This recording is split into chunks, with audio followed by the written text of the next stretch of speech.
Hey, thanks for tuning in here to the next video in the series. And on this one, it looks like I'm replacing the end rim joist board here, and we'll work on a couple others. So stay tuned.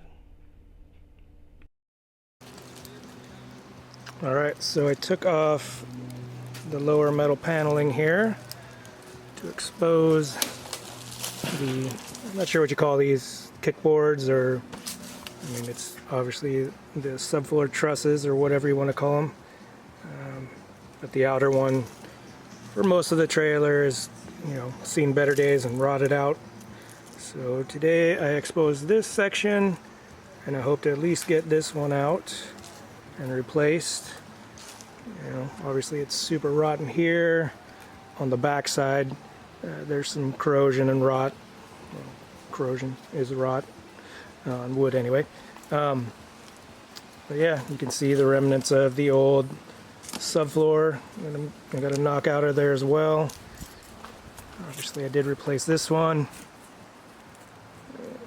Spliced in a piece of wood here, back there. This is definitely gone because there was a leak obviously down the seam down there, so I'll replace both of these. This one seems okay, but there was some rot here and then a little bit right here, so I probably will replace this whole board, even though lumber is crazy expensive right now. Hopefully I have that much, and I do have a bunch of 1x up there that I'll replace many sections of this. So yeah, let's get to it. So I used this saw with the metal blade, and I just went along the top of this, or in between, or sometimes it was in the middle of this old particle board, to cut the staples that were put in to attach the wall board or the wall framing to the truss here, and then also cut the bolts that were like the end cap here, or lag bolts. So cut them off. I did cut these on the bottom, but they're still kind of, partially in there, so it won't just slide out when I pull it, except for this end one. So I might have to, cut in here, but I'll pound this board out and it'll come out except for this wires here, so I got to cut it here, and then obviously that's just going to fall away. But that's the next step. All right, nothing a little manipulation by the maul there couldn't handle. Convinced this 2x6 to vacate this area. It actually broke on both sides of the wiring, so I didn't have to worry about doing additional cutting. Well, until I replace this anyway. But there it is. So knocked out the rotted sections of this board, the wall base, and this was okay. Obviously it's not rotten, there's a little stain. It's only what, 2 feet. I probably should have kept it, but my reasoning was that the 2x6 and the new 1x4 that I'm putting in are both 8 feet, or would have been, so I wanted to break that up a little bit. So obviously there'll be a joint here, and then the 2x6 will end here, so it just won't be in the same spot. Plus it would already have the joist ending at 8 feet there, so I wouldn't want all 3 pieces of wood over here to end in the same spot. So that was my reasoning on that. All the 2x4s look to be pretty good. I mean, there's some staining, but the staples that were in them took a lot to get them out, so it tells me that they're pretty sturdy, a little stained, but they're good. This one I will be replacing though, because it is a little soft and decayed there, and then you can see little buggy holes. I don't know if that was in the mill, when there was a actual tree in the forest, or if it's been since it's been milled and at this house. So anyway, rotten there and rotten there, so we'll replace that one later on. I just won't nail my 1x4 into it. I'll nail it into the rest, so when I replace that, boom, easy money. So there we go. All right, got one of the 1x4s in at the base of the wall here, and I nailed it into all, the 3 studs there, except for this one because I am replacing that, like I said. So we'll just leave it as is for now. I did have to use this little pole saw to cut back this 2x4 because I did have it all the way out here, but looked on the other end and this wall goes all the way out to the end here. So yeah. So, and then I have, a little stringer piece in here that the subfloor is going to take up when it's in there. So once I get the 8-foot 2x6 up in this section, then I'll, put those stringers in along here as well.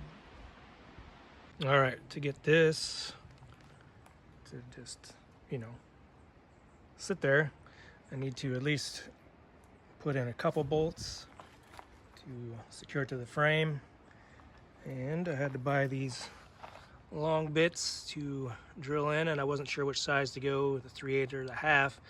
Knew the half was bigger, but I didn't know if if the holes drilled in the 2x6s were gonna be tight fitting or not. But it looks like the old ones were super tight, so I'm probably gonna try the 3/8 bit and take that 1/2 inch back unless I can't get these bolts through. So let's see how I do with this. Hopefully I can drill a straight hole because you don't have much leeway left or right before you're in or outside of the 2x6. So wish me luck. What I did was set it up there and then just started, where are we at? Right there. And I just put the drill bit in there and just kind of made a mark, turned it for a few seconds to let me know where I should drill. And then I took it out, set it on the ground here and drilled it straight as I could. Put it back up there, put a bolt, just halfway in it, and then started the same thing with this. Just put a mark with the drill bit where it needs to be drilled. Brought it back down and drilled it out, and we'll put it back in there.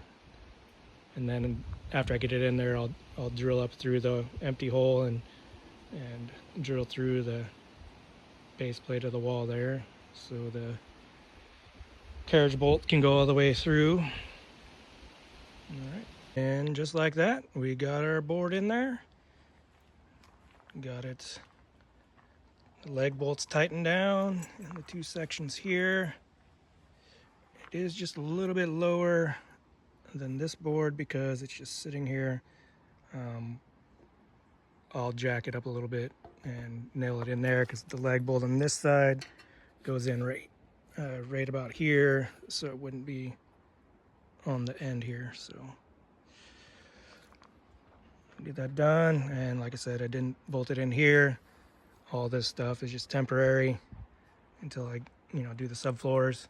I'll probably put some screws in, leave them up, but enough to go into here so that the wall won't go back and forth. I'll get that done. And now only about 110 or so more feet of this to do. Actually probably like 20, because 120 because I have the bump out. So anyway, good stuff. I'm starting the next section here, and obviously gone and then rotten there. Not so good around this area. It gets okay in between these 2 joists, hangers or whatever you want to call them. But I have an 8-foot 2x6, so it goes out to here. So even though I probably could, cut it here somewhere, I'll just use the full piece of what I got. I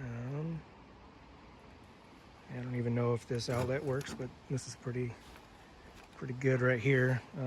Yeah, don't think that's supposed to be there on that side of that nail plate, but it is what it is. I'll switch it out. That looks pretty legit too, right? So anyway, we'll replace this section and hopefully it'll look good. All right, I got this second 8-foot section in, and went in pretty well. The board's a little bowed inward, so you can see that this is sticking out a little more than this, but I sighted it, and it is this board going in like this. So that works. Yep, we'll put the tin back on and move on to the next. So I was taking a break near the end of the day, and I thought, wow, this was kind of a windy day. And in the middle of summer, it usually doesn't do this, but I thought it was great. But then on my drive home, I got to my mom's house, and I was like, wow, there's a little fire up in the hills here. And yep, that was the start of the infamous wildfires of the West Coast last summer. And so I spent a few weeks looking like that. Good times.